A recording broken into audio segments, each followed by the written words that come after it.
प्रगति की कहानी। उत्तरी भारत का एक शहर श्रावस्ती। वह शहर भगवान बुद्ध के लिए एक महान संसाधन केंद्र था। बहुत से लोग वहां ध्यान के लिए रुकते थे और धर्म पर व्याख्यान सुनते थे। इन व्याख्यानों को सुनने के बाद एक युवक रोज शाम को धार्मिक चर्चा के लिए आता था। यह क्रम वर्षों से चल रहा था। वे नियमित रूप से बुद्ध के प्रवचन सुनते थे, लेकिन उन्होंने इसे कभी अपने जीवन में नहीं उतारा। कुछ वर्षों के बाद एक बार यह युवक व्याख्यान के लिए सब लोगों से पहले आया। तब बुद्ध अकेले बैठे थे।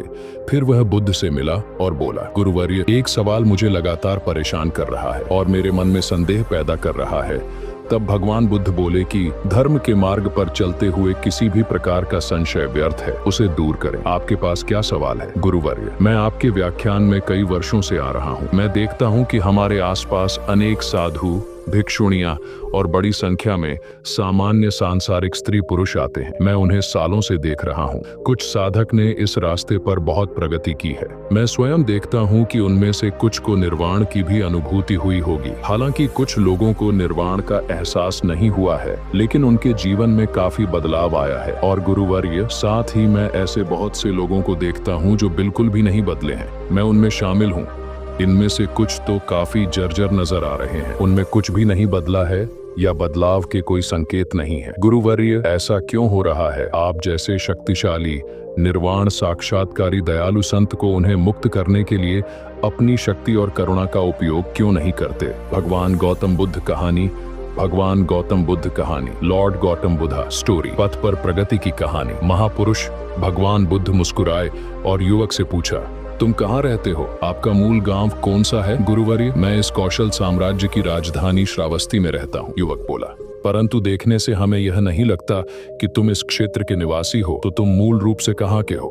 भगवान बुद्ध ने युवक को पूछा। गुरुवर्य, मैं मूल रूप से मगध देश की राजधानी राजगिरी का रहने वाला। तो क्या तुमने राजगिरी से नाता तोड़ लिया है? नहीं गुरुवर्य, मेरे कई रिश्तेदार हैं वहाँ। मेरे दोस्त और परिवार वाले वहाँ हैं और मेरा बिजनेस भी वहीं है। तो निश्चित रूप से अक्सर श्रावस्ती से राजगिरी जाते होंगे? हाँ गुरुवर्य, साल में कई बार राजगिरी जाता हूँ और श्रावस्ती को लौटता हूँ। कई बार एक ही रास्ते से जाकर आपको इस रास्ते का सब ज्ञान होगा और आप यहाँ से राजगिरी का रास्ता अच्छी तरह जानते होंगे। हाँ गुरुवर्य, मैं अगर अपनी आंखें बंद करके भी इस मार्ग से जाऊंगा तो पूरा मार्ग बता सकता हूँ, क्योंकि मैं इस रास्ते से बहुत बार गुजरा हूँ। सभी करीबी दोस्त और रिश्तेदार जानते हैं कि मुझे राजगिरी की सड़क का पूरा ज्ञान है। तब भगवान बुद्ध बोले कि भगवान गौतम बुद्ध कहानी। जब ये लोग राजगिरी जाना चाहते हैं तो वे आपसे इस मार्ग के बारे में पूछते हैं।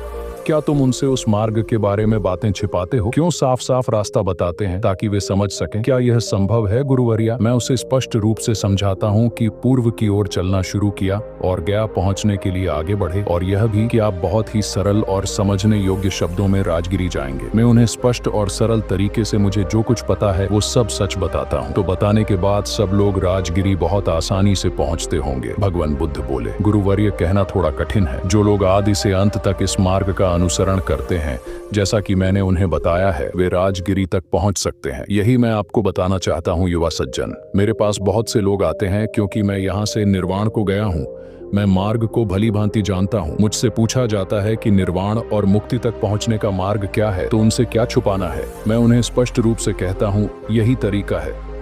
अगर कोई सिर्फ अपना सिर हिलाता है और कहता है बढ़िया, बहुत अच्छा, बहुत ही फायदेमंद तरीका, बहुत बढ़िया तरीका, लेकिन मैं उस पर एक कदम भी नहीं चलूंगा, इस पर चलने में परेशानी नहीं होगी, तो ऐसे लोग इस लक्ष्य को कैसे प्राप्त कर सकते हैं? भगवान गौतम बुद्ध कहानी। मैं इस अंतिम लक्ष्य तक किसी को अपने कंधों पर नहीं ले जा सकता। कोई किसी को अपने कंधों पर उठाकर अंतिम लक्ष्य तक नहीं ले जा सकता। बड़े प्रेम और करुणा से कोई कह सकता है, हाँ यही मार्ग है, और इस प्रकार मैं इस पथ पर चला। आप भी इस पथ पर चलिए, इसका पालन करें और आप निश्चित रूप से अंतिम लक्ष्य तक पहुंच जाएंगे।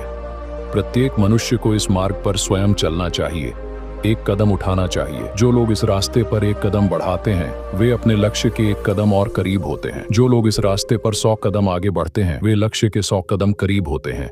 जो इस पूरे रास्ते पर चलते हैं वे अंतिम लक्ष्य तक पहुंच जाते हैं। सबसे अहम बात यह है कि इस रास्ते पर आपको खुद चलना होगा, आपको किसी की कृपा नहीं मिल सकती। भगवान बुद्ध बोले, पीड़ा का स्रोत हमारे भीतर है, सबके भीतर है। जब हमें अपने बारे में सच्चा ज्ञान हो जाता है तो दुखों की समस्या का समाधान भी हमारी दृष्टि में आ जाता है।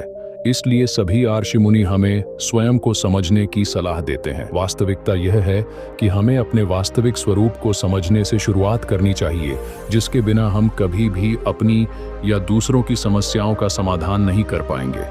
लेकिन वास्तव में हम अपने बारे में कितना जानते हैं? हम में से प्रत्येक अपने स्वयं के महत्व, अपनी विशिष्टता के प्रति आश्वस्त है, लेकिन यह आत्मज्ञान सतही है। आप वास्तव में अपने आप को बिल्कुल नहीं जानते हैं। भगवान बुद्ध ने अपनी प्रकृति का अध्ययन करके मानव अस्तित्व की खोज की। सभी पूर्वाभ्यासों को छोड़कर उन्होंने आत्म अनुसंधान किया। अपने भीतर के सत्य को खोजो। तब उन्होंने महसूस किया कि हर कोई भौतिक है। जीव 5 भागों से बना है, उनमें से 4 मानसिक और 1 भौतिक पदार्थ रूप है। पहले हम भौतिक पक्ष से शुरू करते हैं। यह हमारा एक बहुत ही स्वाभाविक और मूर्त हिस्सा है। यह किसी भी इंद्रिय अंगों को त्वरित धारणा प्रदान करता है। सुख के पद के अंतिम लक्ष्य की ओर खुद को ही उस पथ पर चलना होगा। आपको यह कहानी कैसी लगी? कमेंट करके बताइए। धन्यवाद। गौतम बुद्ध ने क्यों कहा निडर होकर आगे बढ़ो और मेहनत के बिना कुछ हासिल नहीं होता? जाने आज की बुद्ध वाणी। निडर होकर बढ़े आगे। किसी काम की शुरुआत नहीं करना और सागर तय न करना, इन्हीं 2 कारणों से व्यक्ति सफल नहीं हो पाता है। ठीक इसी तरह से मुश्किलों से घबराकर बहुत लोग काम को अधूरा ही छोड़ देते हैं। इसलिए अगर आपको जीवन में सफल बनना है तो अपने आप में पॉजिटिविटी रखें और निडर होकर काम करें। मेहनत के बिना कुछ हासिल नहीं होता। आलसपन और कामचोरी से जीवन बर्बाद हो जाता है। वहीं सुखी और खुशहाल जीवन जीने का एकमात्र तरीका है मेहनत। इसीलिए मूर्ख लोग को बेकार और बुद्धिमान मेहनती कहलाते हैं। इसलिए जीवन में सफल बनने या कुछ हासिल करने के लिए मेहनत जरूरी है। गौतम बुद्ध ने कहा है, मेहनत करो, क्योंकि मेहनत के बिना कुछ नहीं हासिल नहीं होता है। खुश रहना है तो अच्छा सोचिए। बुद्ध ने कहा है, जैसा हम सोचते हैं ठीक वैसा ही हम बन जाते हैं। इसलिए जब मन शुद्ध होता है तब प्रसन्नता परछाई की तरह हमारा पीछा करती है। इसीलिए हमेशा सकारात्मक बने और सकारात्मक सोचें। चाहे परिस्थिति कितनी भी कठिन क्यों ना हो, आपके खुश रहने और पॉजिटिव सोचने से आपके जीवन में खुशियां बनी रहेंगी।